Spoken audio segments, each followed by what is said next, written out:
Everybody, welcome back to the Ball Does Lie podcast. I'm your host, Brendan, joined by my co host, Amir. Amir, it's been a, a little bit of a hiatus here for our podcast. We haven't talked in a minute, and a lot happened between now and the last time we were able to speak to each other on the pod. Your boy Bam breaks Kobe's single game scoring record. Jason Tatum's back for the Celtics. Kawhi Leonard looks like 2019 Kawhi. And the Hornets, are they actually going to make the playoffs and look good? There's just so much happening right now in the NBA, but I want to start with your boy Bam. Maybe we can bleed it into some Heat talk because they have won seven straight and they look really good right now. I know They you've do. talked about it at nauseum, but I just want to open the floor for you and let you go ISO here on Bam's 83-point performance against the hapless Washington Wizards. Well, first off, the Washington Wizards are a horrible organization and franchise and an embarrassment. And it's just ridiculous that Bam is getting hate. And I understand if it's coming from Kobe stands, but like the media criticism that he's gotten, I think is kind of ridiculous. And I don't fully agree with the antics of his team in the fourth quarter. Like Kashaw Johnson with like a few minutes left brick that free throw off the front rim on purpose to try to get another possession. They were taking take fouls at half court to get extra possessions. I honestly think that's kind of bullshit, but it's not a real game at that point. Like they're just going for a record, which is understandable at that point. And if we talk about ethics, like sure, that's like in terms of sportsmanship, that could piss a team off. Like you're up 26 and Kashawn missed a free throw, and you're up 23, you're fouling the other team. Bam, if you saw recently on Instagram, NBA.com, Bleacher, all that were showing Bam saying, don't foul, like play the game right. So it wasn't Bam necessarily. And again, if we're talking about ethics, the freaking Wizards are trying to lose every goddamn game. Trey Johnson, their rookie extraordinaire, was balling in that first half. They took him out and didn't play him in the fourth quarter. Same with Alex Sarr, who's obviously having a great Had a great season. game, too. Had a great Had a game. great Like it's game. and then the coach was talking about. They asked about it, and he's like, "This it kind of the fourth quarter became a circus." I'm like, "You're a freaking clown. You are a part of the circus. Like it's not your fault. It's the owner, it's the organization, the GM, all that stuff. Like, and then it trickles down to the coach. But like, you're losing on purpose. Like, shut the hell up about that. Like, this game is meaningless. Like, I understand the unsportsmanlike kind of stuff. There's that etiquette. You're up by 15, right? And you're closing out the game. You don't take a shot, right? You get the shot clock violation or whatever it is. So this wasn't a real game. The other issue was Bam and his free throws. The people that tuned into that game that were not getting this televised because it was a Tuesday night, a Heat Wizards game, which is not a nationally televised game, probably were getting tuned in through NBA TV or ESPN or whatever, right? Based on the other games, they probably did a live look in and probably showed the last 3 minutes of the game, which probably took When the 15 game's minutes. totally out of hand by that point. Yeah. Like, did you watch every game like I do as a Miami Heat content creator and watched every second of this game? And first of all, when he scored 31 in the first quarter, I'm like, holy shit. One, this is unreal. His career high was 42 against the Nets a few years ago. I'm like, he scored 31, beat LeBron's record twice. As a Miami Heat, LeBron had two quarters where he scored 25 points. He beat that. And I was just like, holy shit. I never expected beyond that he would continue because we know Bam is not a gifted offensive player. And so, but I was watching the game and they were hacking the shit out of him. They were fouling him so much. So if you actually watch the game, they were fouling him. Like, I'm like, is it his fault that he was getting fouled? Like, yes, he broke the 43 free record for throw most free throws. attempts And were he, earned. They were earned. Yeah. To your if point, you watch totally the earned. highlight, like you know, someone on Twitter showed every single freaking foul. It's the NBA. Maybe like a few of them were ticky tack, but like a lot of them were like objective fouls. I think the NBA is soft as shit. I don't. I've talked about this before. Like I want more contact. Like I don't want 80s, 90s contact, but give me something more like in the 2000s. I don't need hand checking, but like it is so soft, especially how SGA gets that whistle. Anthony Edwards, like the superstar whistle is insane. So I'm annoyed for the folks that didn't watch the entire game. And Bam was cooking in that first half. In those first three quarters, he had like 60 something Insane. points on high efficiency. Yes, he started taking ludicrous shots, but he was getting triple teamed. So I don't know. What are your thoughts as a I'm biased as shit, obviously, but like, what are your thoughts? Yeah, as a And somewhat don't wait, neutral wait, wait, wait. observer, Let's preface this. Brendan was playing against him in fantasy, so if anything negative comes I from that, he's also see sour from exactly. that. So I was going to address that as a somewhat neutral observer of this because I was playing him in my fantasy Somewhat. playoff. I'm in Somewhat. my semifinals matchup right now Oh, against it's Bam. playoffs. Okay, I get. Yes, I this is get an why you're more important mad. week, and my team has been, in the top three this entire year. I didn't And realize I that. I I didn't realize those see, playoffs. That's the difference. yeah, There's a it, it difference. it it was a little, it was getting a little spooky there for a moment. And as I'm seeing the first quarter statistics, I just check my app and I see he had 31. I couldn't believe it. So I tune in from that point. I'm like, I have to watch this. And I think by the time the game was over and that insane last 3 4 minutes, whatever it was, happened, I was a little sour. And then the more I really thought about it, the guy scored 83 points in an NBA game. That is insane. The guys on the 520 podcast, Jeff Teague, and they addressed it. It's damn near impossible to score 83 in a men's league game, Yeah, let alone an NBA game. right. The shots he was making were ridiculous. He was hot from anywhere.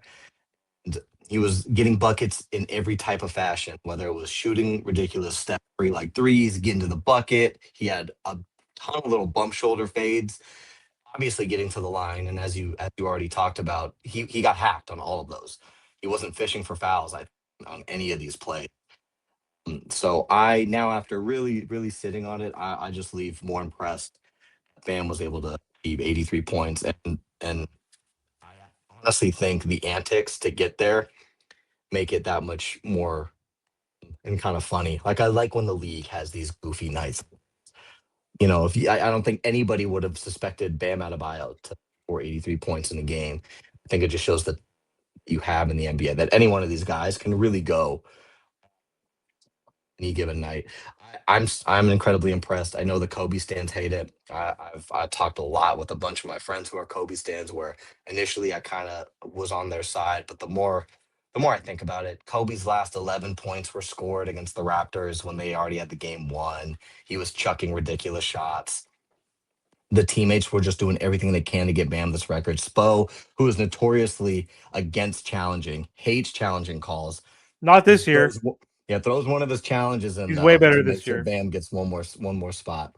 But his track record is really essentially, Yes, I'm not going to historically. challenge. I hate this. Historically. But it was cool to see that. I ended up loving it. I thought it was an awesome story.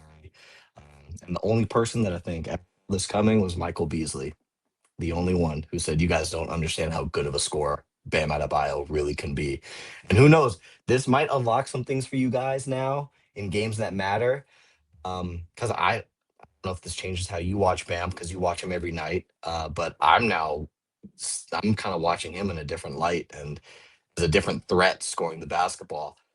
When you have guys like Tyler Hero who have been in and out of the lineup this year, and you're kind of looking for guys to score. Norman Powell's been hurt a bunch. It's nice to know you can have a guy like Bam that could just get hot quick and fill it up. So I'm a big fan of it. A really fun, goofy night in the NBA. And I hope we have more of these. Like it was an all-time night on Twitter, just an incredible night on Twitter. Whatever side you sat on, it was entertaining. I was all for it. I loved it. Hope we get more of this kind of funny, goofy of activity in the league.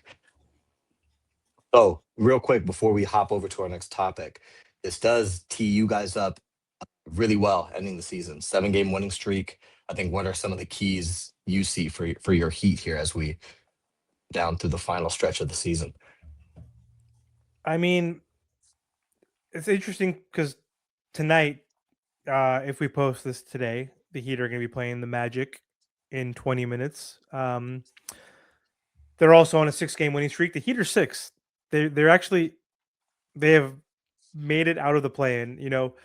Um, they're only they're actually tied with the Magic, but the Magic have the tiebreaker. So this is a huge huge game right now for the Miami Heat. And they've just been playing amazing. They haven't been healthy, and that has kind of usually been a weird benefit for them. Like when they're not whole, they usually play better. Tyler Hero and Norman Powell are coming back tonight. Wiggins is still going to be out, so that's going to be kind of interesting. I'm curious to see what Spo is going to do, like because Tyler Hero and Norm don't look that great together. Um, but in general, during this win streak, just offensively, the team has looked a little bit better. Defense has always been their calling card. So defensively, they've been amazing. They're top four in defense. Bam and Adebayo, Chloe are getting more minutes together finally. So we're actually playing with size and not playing the Steve Kerr, Eric Spoelstra way of small ball basketball. But like players like Kasparis Yakachonis stepping up, didn't have a role in the beginning of the season. Pella Larson, career high Looks last game, great. 28 Yeah, he points, looks looked great. amazing. Beat some good teams. Like we always play up to our competition. Like we beat Detroit last week by 11. We beat the Rockets by double digits, and we beat a couple crappy teams like the Nets and the Wizards. Tanking teams. But throughout the season, the issue has been like we've lost to the Jazz, who are a tanking team. We've lost to the Hawks. Like after they traded Trae Young before they were on this hot streak. Like we've lost to Milwaukee. teams, Yeah. Milwaukee, Indiana, like who were blatantly trying to lose. Like just like sometimes they kind of like fall for the trap game. But lately, offensive efficiency has been great. Like the 3-point shooting, the rebounding has been amazing. Like that's been an issue with them over the last few years as a smaller team. So we'll see what happens. Like good momentum. I'm just hoping that like usually when you have your two better players come back, or All Star Norman Powell and Tyler Hero, former All Star, that means good things. But sometimes for the Miami Heat, when we're whole, we for some reason don't play as good, honestly. So we'll see what happens. But Yeah. let's switch gears to the Clippers that are real quick. So what are your thoughts on this? Like, we were talking so much crap on the Clippers, worried about their pick going to the Thunder. We talked about that ad nauseum. They were 6-21, 6-21. Brendan, we were like, what the f is going on? They traded Zubac. They traded James Harden. What is happening? They're 34-32, I believe, right? Like, what is going on? They're eighth. They're eighth in the West. They're like, let me see. Hold on. Are they eighth? Yeah, they're eighth. They're on a 4-game winning Eighth in the streak. They're West. Yeah. 34-32. They were 6-21. The fact that they're even above 500, what does that say? Is that insane? If I asked you this Yeah. a month and a half ago, would you ever been like, yeah, I think the Clippers can actually somehow recoup and make up for that horrible first few months of basketball and actually be above 500? That is insanity. Let's talk about Kawhi because that's the main reason. But what are your Yeah. thoughts? No, I'm completely shocked by this. I think a bit of delusion was setting in with it, thinking, okay, the Thunder are about to get a lottery type of pick. So extremely happy to see them on this win streak. The Clippers, the only team to be 17 games under 500 at any point in the season, now be over 500. I think really a testament to the Kawhi leading this team through really weird, interesting time. I think Darius Garland's giving them some really interesting kind of variability that they lacked. So just James Harden was playing with the Clippers. I think Darius fits in a little bit better. Really ups their pace, which I think they've needed. And Kawhi is just proving he's still one of the best players in the NBA when he's healthy. Just an absolute monster. Just going through his last 5 games against Chicago, had 28. Against Minnesota, with Anthony Edwards being one of the primary defenders, drops 45. An Crazy. insane game. 29 against the Knicks. Another pretty, I know their defense has slipped this year, but a team that does have somewhat of a defensive identity. Memphis Grizzlies, they're tanking, but still 28. And then against the Spurs and Wemby, and a loss, still puts up 30. His last 5 games have been incredible. This whole season has been, I think, pretty insane for Kawhi Leonard. A lot of people writing him off. I mean, I know a lot of fantasy drafts. He was to $15 in auction drafts, and he's putting up, numbers that are warranting $50, $50 or more. Just really incredible to see. It is a bit concerning now that Niederhauser is hurt. That's really gonna be a problem now that Zubac is gone. I think they were really relying on him to fill that void. Here's the thing: they're hot, and they're hot at the right time. 15 games left about in the season, about a month to go, and they are just playing the best basketball. Any team in the West, I don't want to see the Clippers. I don't want to see Kawhi in round one. he can completely take over a game and take over a season. I'm pretty struck by his turnaround the Clippers have had. I'm relieved as a fan of the NBA, so Thunder Right. don't get another lottery pick here. I just can't wait to see what they do here in the. They're going to be. It's going to be such an interesting matchup whether they see the Thunder. I really can't wait to see what happens there. And then real quick, let's move back to the East here. Sure. Jason Tatum returns to the Celtics. First off, pretty incredible that the Jaylen Brown led Celtics were a comfortable 2 seed in the East before he comes back. Now integrating Jason Tatum back, I thought for sure he'd be on a minutes restriction. Came back, I believe he played over 30 minutes. Pretty solid after a shaky, first 5 minutes to the game. What are your impressions of the Celtics and of a team in the East? Are they now more of a bona fide contender with Detroit, or do you think it's a little bit of a for them to climb here? I mean, even though they're on a 2-game losing streak, they're still 20 games above 500, which is absolute insanity.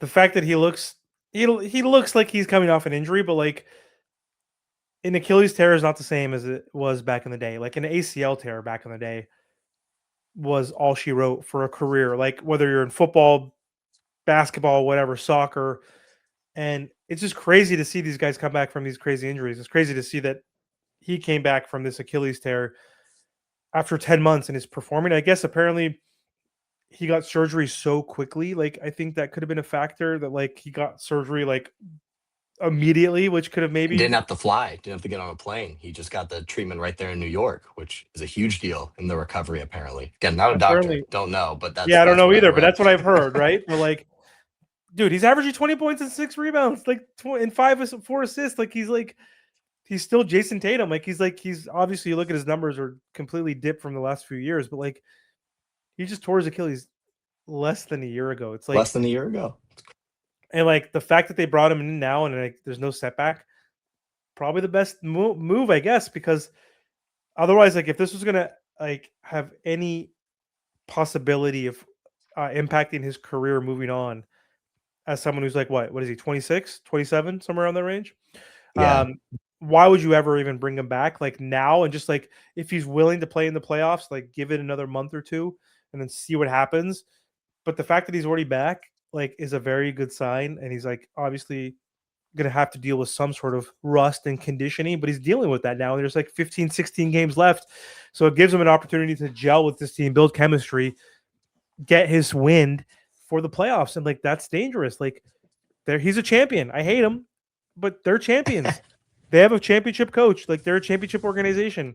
Like the Pistons haven't done shit in like forever. Like, you know what I mean? Like they're still a young team. They're not proven. They've never been to the Eastern Conference Finals. Like they're still a young and up and coming team. Like they're the better team still, in my opinion. But playoffs Yeah. like experience matters to a certain degree. So right, there's obviously injuries that could still happen and accrue throughout the time. It's about the war of attrition, the luckiest, hottest team.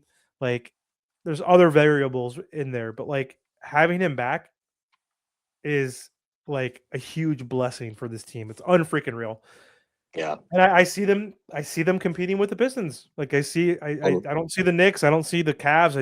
I just I unless the Heat can somehow magically, keep going, pull a Jimmy Butler run out of their hat, which they probably won't because we don't have a Jimmy Butler on this roster. I'm just joking, but they're hot now. They're hot shut right up, now. shut your face. There's no one on this team that can do that. Yeah, I think Bam just dropped 83. What do you mean? shut up, get out of here. I'm not a delusional Heat fan, so I just think it's going to be a fun matchup, possibly in the East versus like Pistons versus Celtics. Having him back is huge. I think so. Yeah. Interesting matchup for you guys on April 1st. Boston at Miami. That'll be a great game. But yeah, during this stretch here, Let's close out with be this. interesting to see So what they. yeah, let's close out this though. What are your thoughts on the Thunder and Spurs? That's like first off, the Spurs have been spectacular. 48-18. Like Yeah, second, we didn't expect them to leapfrog the Rockets and the Nuggets. So not already. I think who do Spur you think? Yeah, who do the you think are the top Spurs. two? Who are the top two you think I in the do now playoffs? think the top two are the 1 and 2 seeds. I think it is the Thunder, and then the Spurs are right there, right behind them, and they Same with the match East. up Do you agree with my sentiment beautifully. on the East? Do you agree with my I sentiment on do, these two? I do. I think the top 2 seeds right now in each conference are going to be our legitimate contenders. I do think the Cavaliers could make a case here, but it's tough when you get a guy like James Harden. Much that needs to happen in terms of chemistry and gelling. But anytime you have a guy like James and that's a pretty scary situation. But I still think the Pistons and the like they're going to be the two to really watch out of the East. I think the Spurs are quickly becoming my favorites with how they match up. I think their guards, Dylan Harper, company can handle whatever pressure the perimeter defenders on the Thunder give them. Wemby, he's healthy. Best player in the I mean, Jokic. Wemby just does things every single night that I happening. He's so fluid. He's just an insane effort guy too. Like his effort just reminds me of Russell Westbrook. Russ just gives a shit on every single possession. His insane defense. Just to have someone like that in your back line that can cover up whatever mistakes you might have Right. is great. But then on top of that, the Spurs perimeter defenders are all solid. There's no need to hide anybody in that main group. I think Mitch Johnson's done an incredible with Greg Popovich. Not easy. Made it seamless. They really had 1.5, 2 bad years, and now they're back to just being a legitimate. I think the West, if they the Thunder are going to struggle, see the Spurs in the Western Conference. Now to ask you that same question, who do you see out of the West? Do you think the Rockets, Nuggets, and potentially even the Lakers have any say here, No. or is it just a 2 horse race? I mean, I think it's a 3 horse race because the Nuggets, they've been injured. They've been dealing with injuries. Payne Watson, Joker, Aaron Gordon, Christian Brown, whatever. There's that. It's a 3-team race in my opinion because Mhm. they also have the championship experience that the Spurs don't really have. So I think it's a 3-team race. Anything can happen. Obviously, like we saw the Pacers put up a better fight with the Thunder last year than any other team really in the West, right? So like crazy things can happen. So Spurs could totally go to the finals, and Wemby could definitely be a champion in his third season, right? Like that's Dwayne Wade did it. Hey, anything's possible. Anything's possible when Bam scores 83 points, just like Kevin Garnett said. That's the thing, man. Anything can happen in this league. It's so ridiculous. But I think it's like a 3-man kind of. I think it's honestly Nuggets, Spurs, Thunder, are the 3 teams to realistically have an opportunity to win a championship. And I think if any of those teams get there, they're going to beat any of the teams in the East, perhaps, unless Jason Tatum can somehow ramp up and become himself basically by the finals. Like then I don't see a shot. I don't think the Pistons can win. I don't think anybody could beat the Spurs, Thunder, or even the Nuggets, in my opinion. So It's going to be an interesting final month to the season here. A lot of shaking up. I know we've talked about the stand. Always feel like things have been the one constant at the 1 seed. The Thunder have been the one constant as the 1 seed in the West. yeah, But everything else has been dynamic. Year has been pretty wide open, honestly. When I think, started the year thinking, wow, the Thunder are just going to dominate everybody. And right. here we are. I think we do have a quorum of 4 teams that can really compete, and then everyone underneath that I think is still feisty as hell. And when you have teams like Lakers, anything can happen when you have Luca and Reeves and LeBron on your team. That they get hot at the right time, who knows? It's going to be a really really fun spring here. Amir, before we head off, anything else you want to leave us with? Anything to look out for in these final 4 weeks of the season? The Heat are going to make it to the finals. I'm going to retract everything I just been saying for this Yeah, last not a 30 minutes. delusional fan at all, but no, they're going to the finals. The Heat are ahead of the Raptors. So to the Raptors fans who were talking shit to me back in the day, they're still doing good, obviously, and better than everybody expected. But yeah, the Raptors are now behind the Heat, and the Raptors suck. So screw you, Raptor fans. I'm just kidding. Well, I hate every other team except for the Miami Heat, so I'm not actually kidding. But I'm All happy fun. to It's see all them. I'm happy to see them fall a little bit and get back down to earth, but that's all I Yeah. have. All right. Well, thank you, Amir. Appreciate you jumping on with me here as we get back into the swing of things. Excited for these playoff month. And thank you all for watching. Appreciate clicks the likes. If you do like this content, make sure to continue liking and subscribing. And we'll see you on the next one.